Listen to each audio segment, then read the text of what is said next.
ஓம் சாந்தி.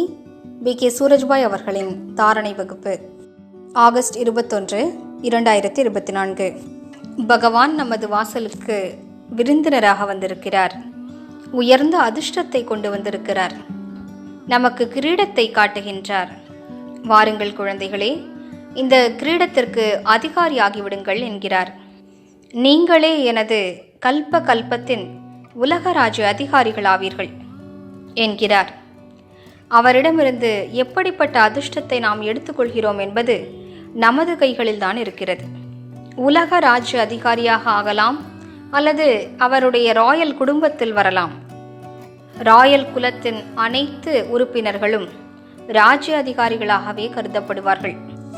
யார் சதா தந்தையின் இதய சிம்மாசனத்தில் அமர்ந்திருப்பார்களோ அவர்களே ராயல் குடும்பத்தில் வருவார்கள், ராஜ்ய அதிகாரிகளாக ஆவார்கள்.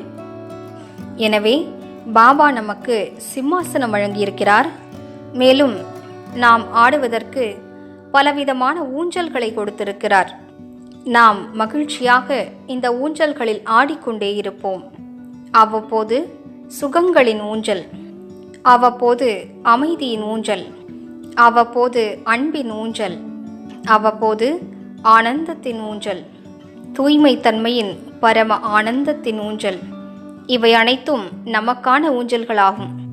எப்போது நாம் ஆழமான சுகத்தை அனுபவம் செய்கிறோமோ அந்த அதீந்திரிய சுகத்தின் ஊஞ்சலை போன்று வேறு எதுவுமே உயர்ந்த சுகத்தை வழங்க முடியாது. ஆத்மா திருப்தி அடைந்து விடுகிறது. ஜென்ம ஜென்மங்களின் துக்கங்கள் அழிந்தது போன்ற உணர்வு ஏற்படும். சுயத்திற்குள் இந்த சுகத்தின் அனுபவத்தை அதிகரித்து கொண்டே செல்வோம். இந்த சுகமானது அசரீரி ஆவதிலும் இருக்கிறது, மேலும் பாபாவோடு உரையாடல் செய்வதிலும் இருக்கிறது. இந்த சுகம் அமிர்த வேளையில் கிடைக்கும். மேலும் இந்த சுகமானது தந்தையின் முரளியிலும் கிடைக்கும்.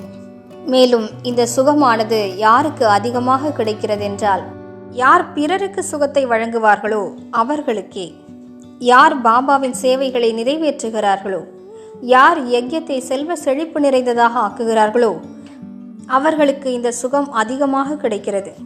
நாம் சுகங்களின் ஊஞ்சலில் ஆடுவோம். யாருக்கு மிகுந்த சுகம் தேவையோ அவர்கள் 10 நிமிடங்கள் அமைதியில் அமர வேண்டும். ஆத்மஸ்வரூபத்தை பார்த்தபடி நான் ஆத்மா சுகஸ்வரூபமானவனாவேன் என்று பயிற்சி செய்ய வேண்டும். என்னிடமிருந்து மிகுந்த அழகான அதிர்வலைகள் வெளிப்படுகின்றன. நான் மிகுந்த சுகம் நிறைந்தவனாவேன். 21 முறைகள் இதனை ஆழமாக உள்ளுக்குள் பதிவு செய்து கொள்வோம். நன்றாக உணர்ந்து பார்ப்போம். 10-15 நொடிகள் அவ்வாறு நினைவு செய்வோம். எத்தனை அழகான சுகத்தின் உணர்வு ஏற்படுகிறது என்று பாருங்கள். பின்னர் சிறிது நேரம் அமைதியின் ஊஞ்சலில் அமருங்கள். ஆத்மாவாகிய நான் அமைதியானவன். எனது வீடும் அமைதி தாமமாகும், இனிமையான அமைதியின் இல்லமாகும். மேலும் எனது தந்தையோ கடலானவர். இந்த 3 விஷயங்களையும் நினைவு செய்து சிறிது நேரத்திற்கு ஆழமான அமைதியை அனுபவம் செய்வோம். ஆத்மாவாகிய நான் ஆழமான அமைதியில் மூழ்கியிருக்கிறேன்.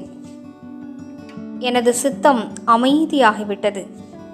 நான் மிகவும் அமைதியாக இருக்கிறேன். சக்திகளின் ஊஞ்சல். நான் மிகுந்த சக்தி வாய்ந்தவனாவேன். பாபா தன் அனைத்து சக்திகளையும் எனக்கு வழங்கியிருக்கிறார். நான் ஈஸ்வரிய சக்திகளால் நிறைந்திருக்கிறேன். பின்னர் மிகுந்த அழகான ஊஞ்சலாகிய அன்பின் ஊஞ்சலில் அமர்வோம். இது அனைத்திலும் அழகான ஊஞ்சலாகும். பிரபுவினுடைய அன்பில் மூழ்கிவிடுவோம். பாபாவோடு அன்பாக பேசுவோம். அவரை துணைவனாக்கிக் கொள்வோம். தனது மகனாக்கிக் கொள்வோம். நண்பனாக்கிக் கொள்வோம். நாயகனாக்கிக் கொள்வோம். இவ்வாறு அவரது அன்பில் நீண்ட நேரம் ஊஞ்சலாடிக்கொண்டே இருப்போம்.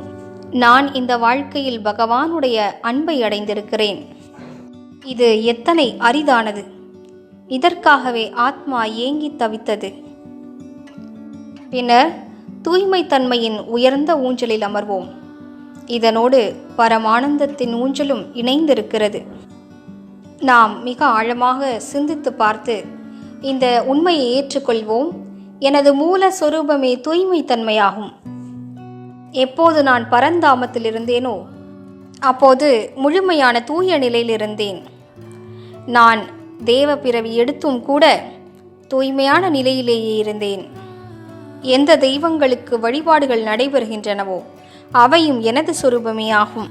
இவ்வாறு பயிற்சிகளை செய்தபடி வாழ்க்கையினை ஆனந்தத்தினால் நிறைத்து கொள்வோம். ஓம் சாந்தி.